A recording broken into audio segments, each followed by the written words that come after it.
Welcome back, basketball fans, to Canada's best basketball podcast.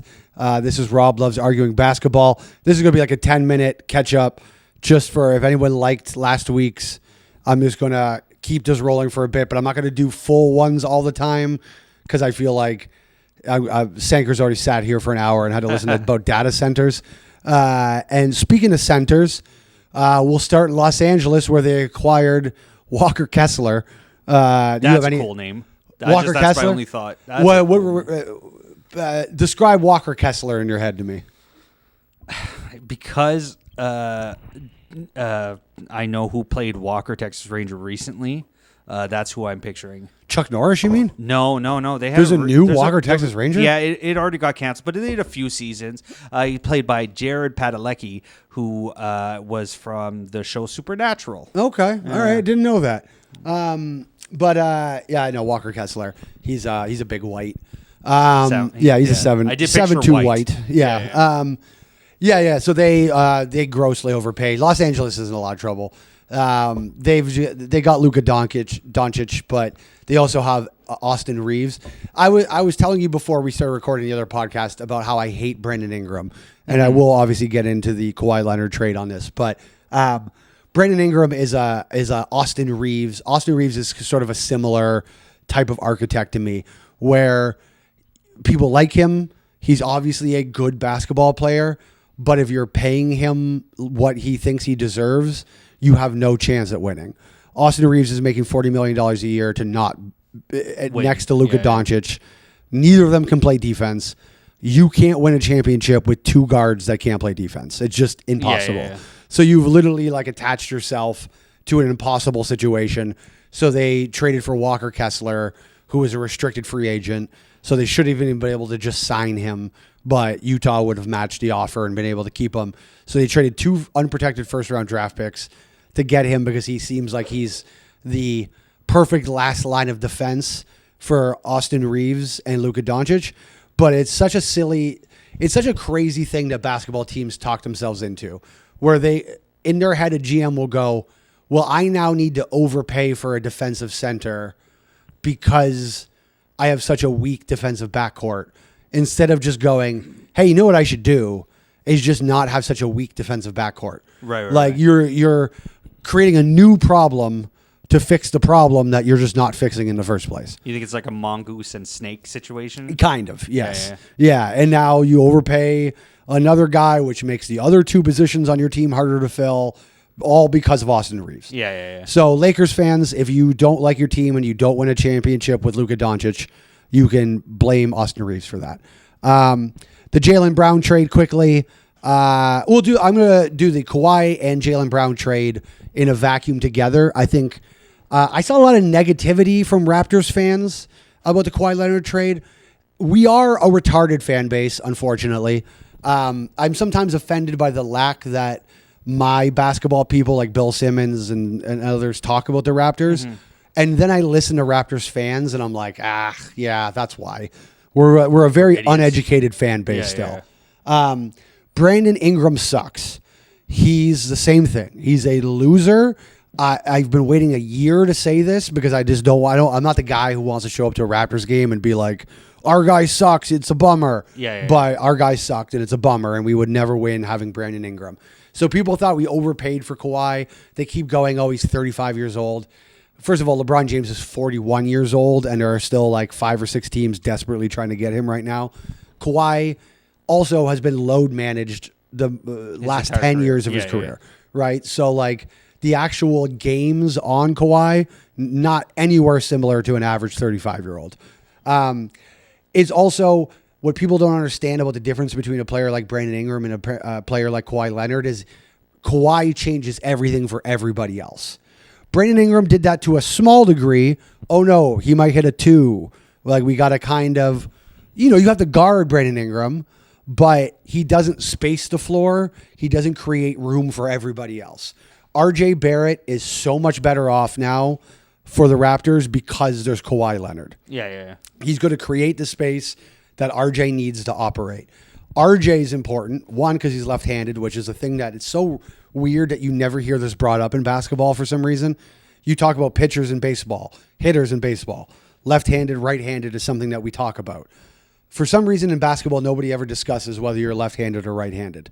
It does matter having guards with you. If you have two dribble drive players, you want them to have different dominant hands. Yeah. So the fact that RJ is a dribble drive player with a left hand opens up a lot of space for Quickly, for Kawhi. Like he just has a tendency to go from a different side of the court naturally. Is another reason why Kyrie Irving is a great player. Now, and people will go, well, Kyrie Irving is maybe the most ambidextrous player that there's ever been. Yeah. But that's the benefit. Most left-handed people are not most left-handed people. There's more ambidextrous people that are naturally left-handed than the other way around. Because instinctively they probably were taught as a right-handed person for a part of their life until they've realized. So like, they get that natural advantage. So like this Raptors team is set up fantastic. I am not a homer. We're probably depending on the offseason is not done yet, but I think it's the Knicks and us in the East currently. The Sixers traded for Jaylen Brown. I'm not a big Jaylen Brown guy. They got him for a great deal. That was a steal. Getting off Paul George's contract is wonderful for them. They also traded 2 picks. Their picks, much better picks than the ones that Toronto gave up. I need everyone to understand that. They gave up the most favorable of like Los Angeles, their own, and another. I want a third team's pick. So that pick is the best pick of those 3 first-round draft picks. Boston has a real trade chip there. Like there's a chance that if one of those teams is bad that year, they could have a top 3, top 5 pick, which is a pretty actual solid replacement for Jaylen Brown. You will see that trade does shake out eventually where people are a little less upset about it overall. But there are Raptors fans going, oh, but Jaylen Brown, like if we gave up this for Kawhi, why don't we just get Jaylen Brown? One, Kawhi Leonard is a better player than Jaylen Brown. Kawhi was one of the 5 best players in the league last year. He scored more points than he did in 2019. He played more games than he played in 2019. Mm-hmm. He's a very good basketball player. He gives you a legitimate chance to be a champion. Jaylen Brown does not. Jaylen Brown is a great additive piece. He is younger. He's worth adding. Mm-hmm. Like that was a great trade for the Sixers, but he's not enough. So I just want to go through the East quick. I don't want this to be long, but we'll keep this an Eastern Conference centric because I feel like by next week LeBron will have signed in the West, and we can break down the West. The Knicks lost Mitchell Robinson. Obviously, they're defending champions. That's their backup center. Some people would argue he's the real center and Cat's power forward. Regardless, that's a massive hole that's left behind with Mitchell Robinson. The Knicks had a 6. You could maybe argue 7-man team. They now have lost one of those 6 or 7. That's pretty dramatic. This is not a deep bench player they lost. They lost. If you look at the Boston Celtics prior, they were also kind of a 6-man construction, the team that won 2 years prior with Jason Tatum, Jaylen Brown, Porzingis, Horford, White, and Drew Holiday. And they had that one extra guy, but really it was about, they had 5 players, but they had 6 quality basketball players at all times. And for the most part in the playoffs, they could always have 4 of them in the lineup at any given time. The Knicks had a very similar thing. People are really kind of overrating Jalen Brunson. Great baller. But you can be a small guard when your wings are OG Anunoby, Miles Bridges. Like these are some of the best defensive wings in the entire NBA. And that's kind of what the Raptors are looking at now. Running out Barnes, Kawhi, and Colin Murray-Boyles for the uninitiated. That's deadly. I mean, that's one of the most interesting, best defenses. Like, it's going to be fun to watch them play defense. It's going to be so fun. Boston gets worse. Are they? Will they still win a lot of games? Last year they won 56 games with Jaylen Brown and no Jason Tatum. Now they have Jason Tatum back. They've replaced Jaylen Brown with Paul George. They signed Mitchell Robinson. They will be good. They are not a championship team. Even if they win more games than the Raptors in the regular season, I believe that the Raptors are I would never pick the Celtics to beat the Raptors in a playoff series with the if healthy. The Knicks, I don't know. Cleveland, unless they get LeBron or make a major change, I don't think Cleveland stands a chance now. Indiana, listen, man, Tyrese Halliburton, everyone just goes, oh, well, he's going to be back next year. They're going to be right back.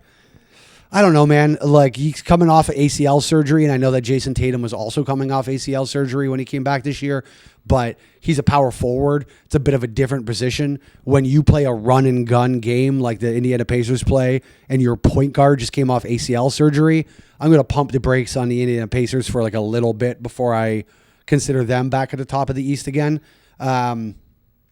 Charlotte made a strategic move backwards. That's a smart franchise right now, but they're not going to be there. But the East is good. I'm going to miss a few people. Atlanta, same thing. Atlanta made a bunch of smart moves this offseason. Re-signing CJ McCollum was very smart. The Andrew Wiggins trade was very smart. Or Aaron Wiggins trade was very smart. Drafting Kingston Flemings was very smart, so they're going to be good. Like, everyone did really smart things in the East this year. The East is going to be very competitive, but Kawhi Leonard might be the best player in the Eastern Conference. You could argue it's Giannis. If people think that Kawhi is an injury problem, but they all wanted Giannis, that's a 7-foot man at 32 years old now. I will take the health of Kawhi Leonard for the rest of his career over the health of Giannis Antetokounmpo for the rest of his career. Giannis has already started missing games. He already has the foot heel thing that big guys get. This is the big guy cancer of the NBA. I think Giannis is going down like that. I think Kawhi is going down like that. Yeah. You know, I'm not trying to pretend like at 35 years old he's going to level up some extra level, but Kawhi is much closer to 2019 Kawhi than Giannis is to 2019 Giannis, the guy that we beat in the Eastern Conference Finals to get to the NBA Finals. So, like, Miami doesn't scare me. That's a terribly put together roster. That is ego and fucking nonsense. I mean, Bam and Giannis and Andrew Wiggins is a fucking plotting, no 3-point shooting. Like, I don't even understand what they think they're doing. They don't have the money. They thought Pat Riley, one of the greatest minds in the history of basketball, but he's old. Pat Riley is Vince McMahon. He was brilliant, but time has passed him by, and you can't keep doing the same thing and having the same ideas. And simply just getting superstars and thinking that means a bunch of other people are about to flock to you for no money because they want to play with stars. There's a lot of stars in this league now, Pat Riley. So Bam and Giannis isn't enough to make anybody go sign for no money. People are going to make their money. They're going to play with Jokic. They're going to play with LeBron. They're going to play with Luka. They're going to play with Wemby. They're going to play with Edwards. They're going to play with Barnes. They're going to play with Kawhi. They're going to play with... There's so many unbelievable stars in the... Jason Tatum. They're going to play with these guys. And you can't just go, we have Giannis who wants to come here now. It doesn't work that way anymore. So I think the Raptors ended up... They're in like 5th in the betting odds. That's good money. I'm going to say, if you don't have it, don't whatever. But if you have a little bit of money to put down, I think they're like 5-1 or something like that. They're 5th best betting odds, flat with a bunch of other teams. And I put the money down. I think you could see if OKC makes it to the finals, I'm fine seeing them. If San Antonio makes it to the finals, I'm fine seeing them. I've had this belief, the whole Wemby thing, where everyone's like, oh, we need this big to guard Wemby. No, you don't. When the Raptors won the championship, Kyle Lowry defended Joel Embiid. Go back and watch the tape. Yes, there was some Marc Gasol minutes, especially early on, because Mark is a big body center and he could wear down Joel. But at the end of games, Kyle Lowry guarded Joel Embiid. Not everything in the NBA is I'm big and I dunk on you. If you want to guard Wemby, Colin Murray-Boyles and Scotty Barnes and Kawhi Leonard are 3 of the best players I could possibly think of trying to guard Victor Wembanyama. They are going to strip him. They're going to take charges. They're going to drag him out in the line. Why did Wemby get beat in the finals this year? Because Karl-Anthony Towns is the greatest three-point shooting center of all time, and he could drag him away from the rim. So all you need is a defender who drags him away from the rim, and you're good. Now, obviously, as he matures and they get smarter and they scheme better, that's not going to work forever. Wemby will be a multi-time champion in this league for sure. But for the time being, if I'm the Raptors, I'm looking and I'm going, this is the correct way to defend. Don't get a big plotting fucking 7'3" guy to go at him. You get a little guy who's going to go, thank you. Yeah. Thank you. Over and over and over again. They're going to take the charges. They're going to strip the ball. They're going to create havoc. They're going to give up points. Wemby's going to get his dunks.